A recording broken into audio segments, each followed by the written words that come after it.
कश्यपों को बड़ा क्रोध आया। कयाधु से जाकर के कहा कि जाओ इस बालक को ले जाओ, इस बालक को जहर दे दो जाकर के, क्योंकि जब हमारा ये बालक हमारे प्रति द्रोह करेगा तो हमारा ये जो राजपाट जो हमने बनाया है, जो लोगों के हमारे अंदर जो डर है ना, जो लोग हमसे डरते हैं, भयाक्रांत होते हैं, तो वो डर ही समाप्त हो जाएगा। कयाधु ने आज राजा के डर से अपने बालक को जहर दे दिया, लेकिन भगवत कृपा से प्रहलाद को कुछ नहीं हुआ। सैनिकों से कहा जाओ जाकर के इसे खाई में जाकर के फेंक दो, तो बड़े पर्वत के ऊपर से नीचे से गिराया गया, लेकिन प्रहलाद को कुछ नहीं हुआ। हाथी के पैर के नीचे कुचलवाया गया, लेकिन प्रहलाद को कुछ नहीं हुआ। विविध प्रकार से प्रहलाद को मारने की आज साजिश रची गई, विविध प्रकार से प्रहलाद को मारा भी गया, लेकिन प्रहलाद मरे ही नहीं। अब तो प्रहलाद सामने खड़े हैं, हिरण्याकश्यप बैठे हैं, ठीक इसी के मध्य हिरण्याकश्यप की बहन आ गई। बहन ने कहा महाराज आखिर ऐसी क्या दिक्कत है जो आप इस प्रकार से मुख उतार करके बैठे हैं? अरे कोई कारण हो, कोई समस्या हो तो हमें बताओ, हम उस समस्या का हल अभी कर देंगे। हिरण्याकश्यप ने कहा सभी समस्याओं की जड़ जो है वो ये प्रहलाद है। अरे हमने न जाने क्या क्या सोचा था अपने इन बालकों के बारे में, लेकिन हमारे बालक बताओ किस प्रकार से नीच निकले। ये तो नारायण का भक्त बन गया। अपनी बहन को बार बार हिरण्याकश्यप बताता है, समझा था हरा भरा होगा, समझा था हरा भरा होगा, इससे मेरा सुख भाग बढ़ेगा।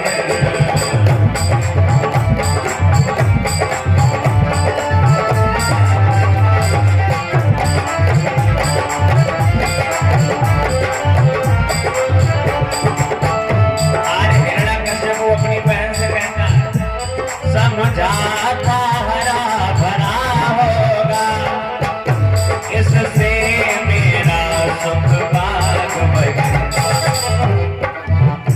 पर पता न था पैदा होगा। अगर हमें पता होता कि ऐसा पैदा होगा तो पैदा होते ही इसे मार देते, पर पता न था पैदा होगा, इससे मेरा कुल भाग बढ़ेगा।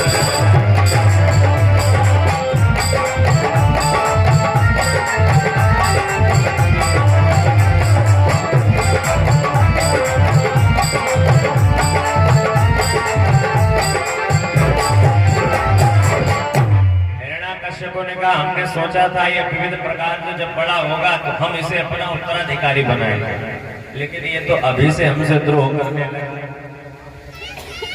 अब बहन को जब पूरी बात पता चली, बहन ने कहा देखो देवी मैया की कृपा से देवी मैया ने हमें एक चादर दी है, जिस चादर को ओढ़ करके अगर हम अग्नि पर बैठ जाएं तो हम कभी जलेंगे नहीं।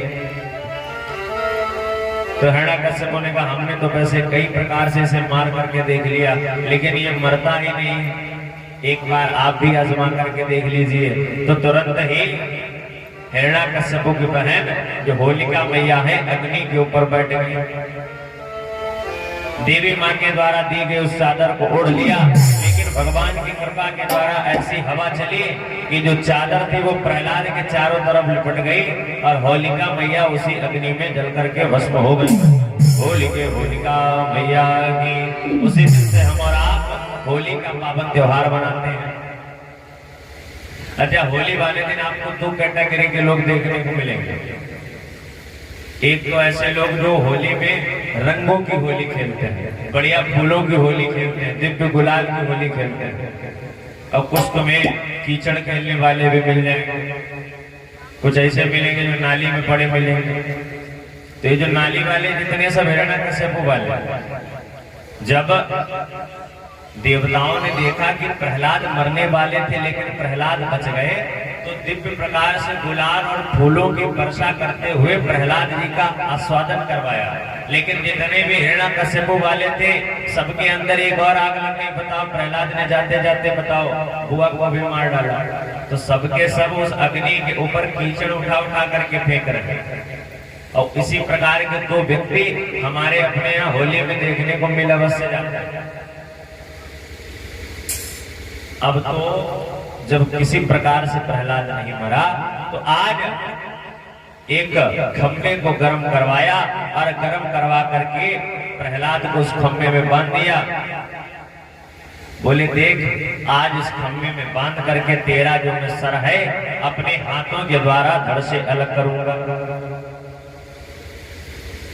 प्रहलाद से कहा कि अभी भी समय है कि तू एक बार मुकर जा अपने नाम से, एक बार भगवान का नाम मत ले, मैं अभी भी तेरे जितने भी सारे पाप हैं उन सबको माफ कर दूंगा। प्रहलाद ने कहा नहीं महाराज, ऐसा तो होने वाला नहीं, क्योंकि भगवान की भक्ति का ऐसा रोग है, आदमी ने अगर एक बार भक्ति करना प्रारंभ कर दिया तो भगवान की भक्ति स्वतः उसे जकड़ लेती है। आप कितना भी मन में ऐसा विचार करें कि नहीं हम भगवान की भक्ति नहीं करेंगे, लेकिन आपने अगर कुछ दिन तक भगवान की भक्ति की है तो भगवान की भक्ति स्वतः अपने आप से होने लगेगी। जैसे उदाहरण के तौर पे आप रोज एक महीना आओ भोले बाबा के पास जल चढ़ाने के लिए, लगातार एक महीना चढ़ाओ, नियम बना लो। अच्छा, एक महीने के बाद आप 2 दिन जब अगर गैप कर देंगे ना तो मन को आपको शांति नहीं मिलेगी। और ना मानो तो करके देखो भाई, 1 महीने लगातार जल चढ़ाओ और 1 महीने जल चढ़ाने के पश्चात 2-3 दिन तक जल न चढ़ाओ तो देखना आपके मन में एक अलग सी बेचैनी रहेगी, आपके मन को शांति नहीं मिलेगी जब तक आप भोले बाबा को जल चढ़ा नहीं देंगे। ऐसी है भगवान की भक्ति कि पहले तो भगवान किसी को अपना भक्त बनाते नहीं, और जिसे एक बार भगवान अपना भक्त बना ले फिर भगवान उसे छोड़ते भी नहीं। आज हाथ में तलवार लेकर के हिरण्यकश्यप खड़ा हुआ, बोला पता तेरा भगवान कहाँ है। हाथ में तलवार लेकर के आज प्रहलाद के ऊपर दौड़ता है। प्रहलाद के चेहरे पर बिल्कुल भी डर नहीं है, मुस्कुराते हुए आज प्रहलाद अपने भगवान के बारे में बताते हैं। बोले मेरा परमात्मा आखिर कहाँ नहीं है? अरे व्यापक सर्वत्र समाना, प्रेम से प्रकट होई मैं जाना, मेरा तो परमात्मा हर जगह है। हाथ में तलवार लेकर के आज हिरण्यकश्यप प्रहलाद से पूछता है, जीवन का जाम समाप्त हुआ, जीवन का जाम समाप्त हुआ, बदला वधुनी का नाम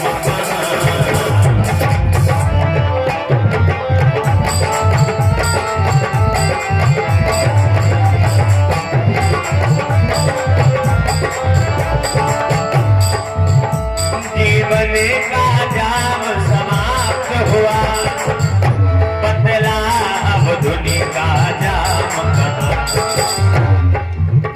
ओ राम नाम के दीवाने, ओ राम नाम के दीवाने, बदला अब तेरा राम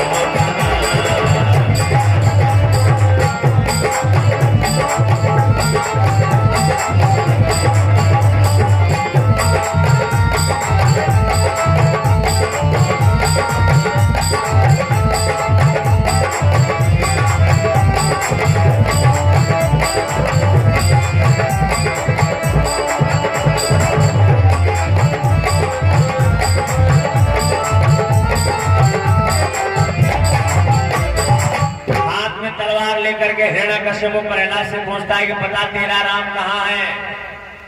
प्रहलाद ने कहा, हे पिताजी, मेरा प्रभु को ढूंढने की वस्तु थोड़ी ना है, मेरा तो परमात्मा प्रत्येक व्यक्ति के हृदय के अंदर है। सूर्य की किरणों में वह है, वायु की झंकार में, चर अचर में, फूल पल में, हर दरो दीवार में, नाम में, हर वस्तु में पहले उसी का नाम है, और देखने वाला है तो कण कण में व्यापक राम है। मेरा परमात्मा ऐसी कोई जगह ही नहीं जहां ना हो। इस सूर्य की किरणों में मेरा परमात्मा है, इस सुगंधित वायु में मेरा परमात्मा है, दुनिया के प्रत्येक कण-कण में मेरा परमात्मा सम्मिलित हुआ है। लेकिन उसे देखने के लिए हमें अपने अंदर प्रेम जगाना पड़ेगा। प्रहलाद ने कहा, इस दुनिया में ऐसी कोई जगह नहीं जहां पर हमारा भगवान न हो। प्रहलाद बताते हैं, बोले प्रहलाद राम मेरा। प्रहलाद प्रहलाद ने कहा ऐसी कोई दुनिया नहीं जहाँ राम ना हो। बोले प्रहलाद राम मेरा व्यापक सारे संसार में है।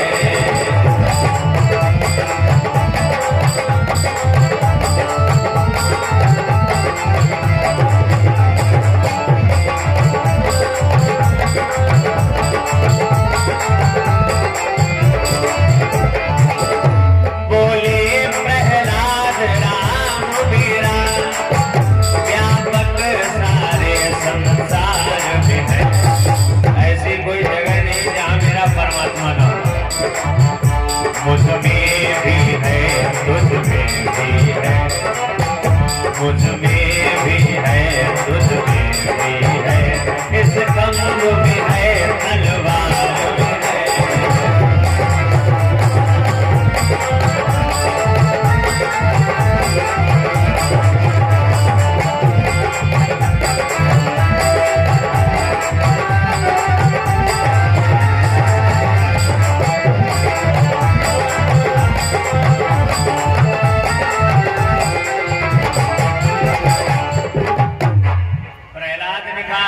जगह नहीं जहाँ हमारा परमात्मा ना हो। जिस तलवार को आप लेकर के खड़े, इस तलवार में परमात्मा। जिस खंभे में आप हमें बांधना चाहते हैं, इस खंभे में परमात्मा। हमारे अंदर परमात्मा, तुम्हारे अंदर परमात्मा। दुनिया की हर वस्तु में परमात्मा है। राम में कितने अक्षर है? अब पता थोड़ा ध्यान से सुनो। राम में कितने अक्षर है परीक्षित जी? बोलो करे। राम में कितने अक्षर? 2। दुनिया का जितना भी सारा सार है केवल 2 ही अक्षरों में समाया हुआ है। आओ पहले शरीर से चालू करते हैं।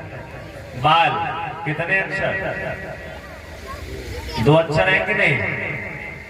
कान, नाक, आंख, मुंह, गला, हाथ, पैर कितने अक्षर है? सब में 2 ही अक्षर मिलेंगे, क्योंकि इन 2 ही अक्षर के अंदर पूरा जो संसार है वो बसा हुआ है। समझ लो शरीर में जितने भी हैं सबका नाम 2 ही अक्षर से।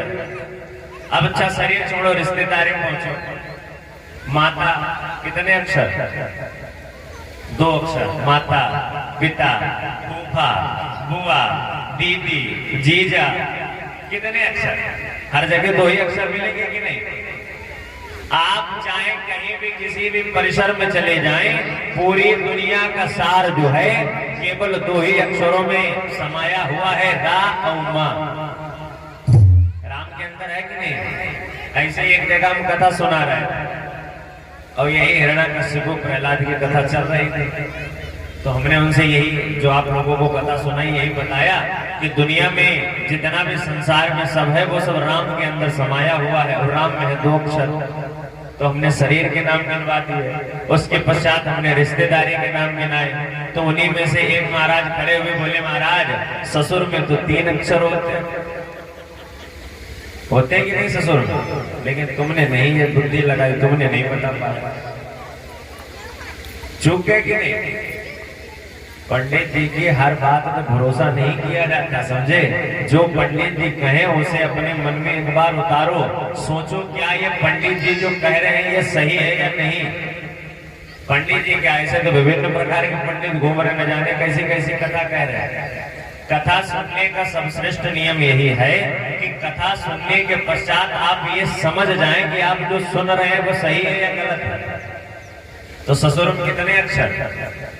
अब पंडित जी फंस गए, बेइज्जती पूरी होनी भाई, होगी कि नहीं? लेकिन ऐसे थोड़ी बेइज्जती हो जाएगी, बहुत पढ़ाई लिखाई की। ससुर में कितने अक्षर होते हैं जी? 3। अब हम तुम्हें रामायण की एक सूक्ति बताते हैं जिसमें से जो 3 अक्षर ससुर के हैं वो भी 2 बन जाएंगे।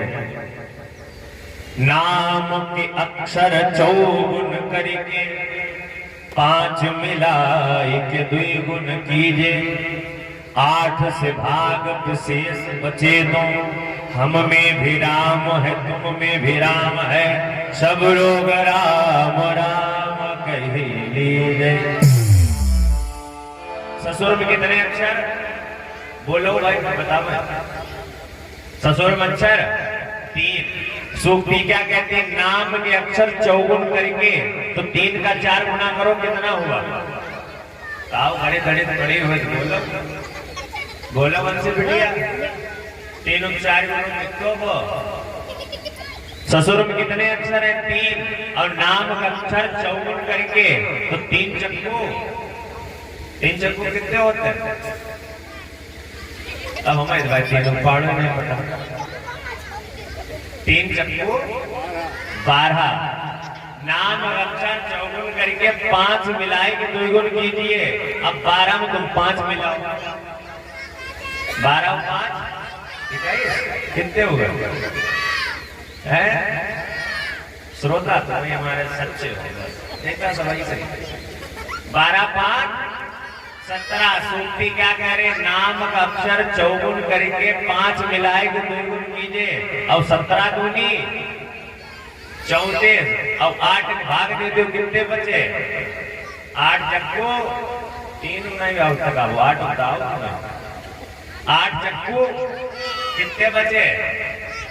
तो ससुर में कितने अक्षर बचे? 2 बचे कि नहीं? तुम कितना भी बड़ा नाम लेकर के आओगे, पंडित जी के पास ऐसी ऐसी विद्याएं हैं कि बड़े बड़े नामों को काट के केवल तुम्हारे नाम में 2 ही अक्षर बचेंगे। चाहे गंगाधर, विद्याधर, ओंकारनाथ शास्त्री, चाहे कितना भी बड़ा नाम। अब जैसे और किसी को शंका हो महाराज जी पर, तो तुरंत ही समाधान करते। और बताओ किसी का ज्यादा, अगर उसको ऐसा लगता हो कि नहीं हमारा भाई बहुत बड़ा नाम है, बताओ बड़ा नाम। जैसे बाबा का नाम क्या है? जगन्नाथ। जगन्नाथ में कितने अक्षर? जगन्नाथ में 2 अक्षर। तुम्हें जाओ ना मालूम, फिर पता तुम्हें फायदा का तुम्हारा। जगन्नाथ में 2 अक्षर, तुम्हें तो कुछ पता ही नहीं। जगन्नाथ बाबा के अक्षर है 4 अक्षर है कि नहीं? कि पीछे वाले जो सफेद दाढ़ी वाले ये हैं जो कुछ हमारी कथा ध्यान से सुनते हैं। बाबा के नाम में कितने अक्षर है? 4 अक्षर है कि नहीं? अब सूक्ति क्या कह रहे हैं? नाम का अक्षर चौगुन करके 4 का आप 4 गुना करो, कितना होगा? 16 होगा कि नहीं? नाम का अक्षर चौगुन करके 5 मिलाए के 2 गुण कीजिए। 16 में 5 मिलाओ, कितना होता है? अब 21 में आप आओ, 21 का 2 गुना कर दो। अब 40 में आप और जोड़ दो, और 8 से भाग दे दो, तो बताओ कितना बचेगा? 2 बचेगा कि नहीं बचेगा? तो कितना भी बड़ा तुम नाम लेकर के आओगे, पंडित जी के पास ऐसी ऐसी कैंची वाली क्रियाएं, बचेगा केवल 2 ही। तो कहने का तात्पर्य, दुनिया में जो भी है सब रा से प्रारंभ होता है और मां पर जाकर के समाप्त हो जाता है। चाहे वो हमारी रिश्तेदारी हो, चाहे वो हमारा शरीर हो, चाहे कुछ भी हो, सब केवल 2 ही अक्षरों के अंदर समाया हुआ है। चाहे कितना भी बड़ा तुम नाम ले आओ, भले चाहे नाम में 20-50 जितने भी अक्षर हो, बाद में काट पीट करके अक्षर केवल बचेंगे 2 ही। इसे लिख लो, याद कर लो, आराम से घर में जाकर के क्रिया अपनाना, तब पता चलेगा कि पंडित जी सही कह रहे थे कि गलत। अभी भी अगर किसी को भरोसा ना हो रहा हो, अगर शंका हो 3-5 दिमाग में, तो अभी वो शंका का समाधान कर लो। समझ में आया आपका? आगे बढ़ाएं कथा फिर।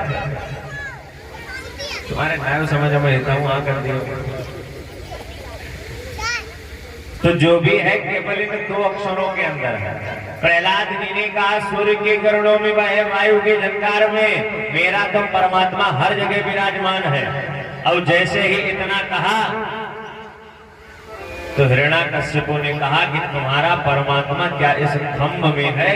अरे ये जो खंभा मैंने गर्म करवाया है लाल लाल लोहे की भांति, क्या तुम्हारा खंभे में भगवान रहता है?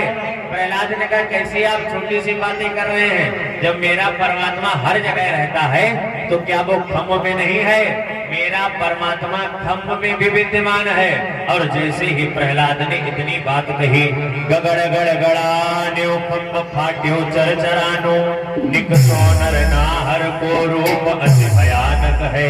गगड़ गड़गड़ावे दसन जीव लप लपावे, निकसो सरोज जानो अंक जात खानो है। उग्र वीरम महाविष्णु ज्वलंतम सर्वतोमुखम नृसंगम भीषणम मृत्युम मृत्युम स्मराम्यहम्। जैसे ही इतना बोला कि मेरा परमात्मा इस खंभ के अंदर है, तुरंत ही उस खंभे को पार करके उससे साक्षात नारायण नरसिंह बन करके प्रकट हो गए। बोलिए नरसिंह भगवान की। जैसे ही नरसिंह भगवान प्रकट हुए, नरसिंह भगवान ने हुंकार लगाई तो जितने भी सैनिक थे सब हुंकारे मात्र से प्राणांत में बस गए, हुंकारे से सब मृत्यु को प्राप्त हो गए। और आज भगवान ने क्या किया, हिरण्याकश्यप को उठा करके अपनी गोद में लिटा लिया। अच्छा, हिरण्याकश्यप के पास वरदान है तो हिरण्याकश्यप डर ही नहीं रहा। हिरण्याकश्यप ने कहा आपने गोदी में तो लिटा लिया लेकिन मार नहीं पाओगे। बोले कैसे? बोले हमने ये वरदान लिया था कि ना हम ऊपर मरे ना हम नीचे मरे। भगवान ने घुमा करके तमाचा दिया, बोले जरा आंखें खोल कर जो देख, ना तो ऊपर है ना तो नीचे है, तू तो बीच गोदी में लेटा हुआ है। हिरण्याकश्यप ने कहा कोई बात नहीं, अभी तो कई वरदान बाकी हैं। बोले अगला वरदान? बोले मैंने अगला वरदान मांगा था, ना मैं दिन में मरूं ना मैं रात में मरूं। भगवान ने फिर घुमा करके तमाचा लगाया, बोले देख ये सायंकाल की बेला है, ना इस समय दिन है और ना इस समय रात्रि है। हिरण्याकश्यप ने कहा हमने तो ब्रह्मा जी से वरदान मांगा था कि ब्रह्मा के द्वारा बनाई हुई सृष्टि में हम किसी से ना मरे। भगवान ने फिर तमाचा लगाया। भगवान ने कहा बेटा कान खोल करके सुनो, हम ब्रह्मा के हैं बाप, ब्रह्मा ने हमें नहीं, हमने ब्रह्मा को बनाया और तुमने वरदान मांगा था कि ब्रह्मा की सृष्टि में किसी से न मरो। बोले अगला वरदान?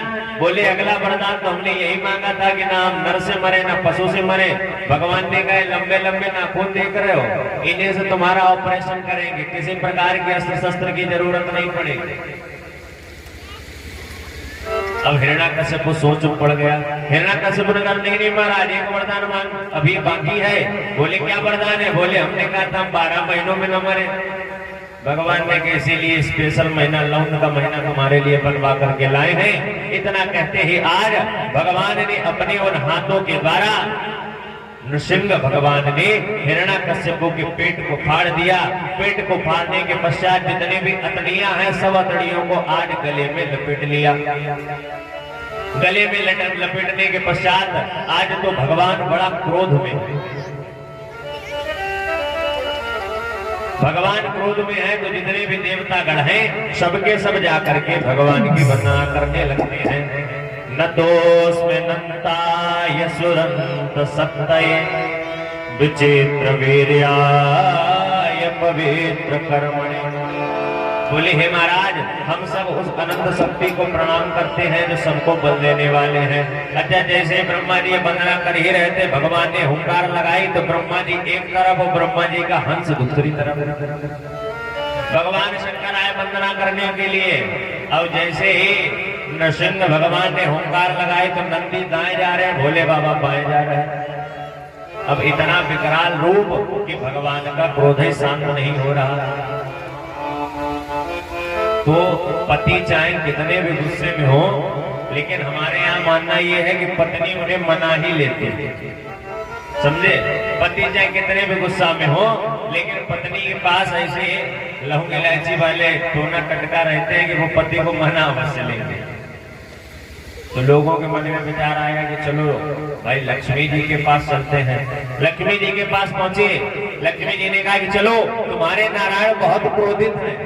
अच्छा आज से पहले नारायण ने इतना क्रोधावतार कभी धारण नहीं किया, क्योंकि नारायण कैसे मंगलम भगवान विष्णु मंगलम गरुड़, नारायण का स्वरूप ही मंगल है। नारायण कभी क्रोध नहीं करते।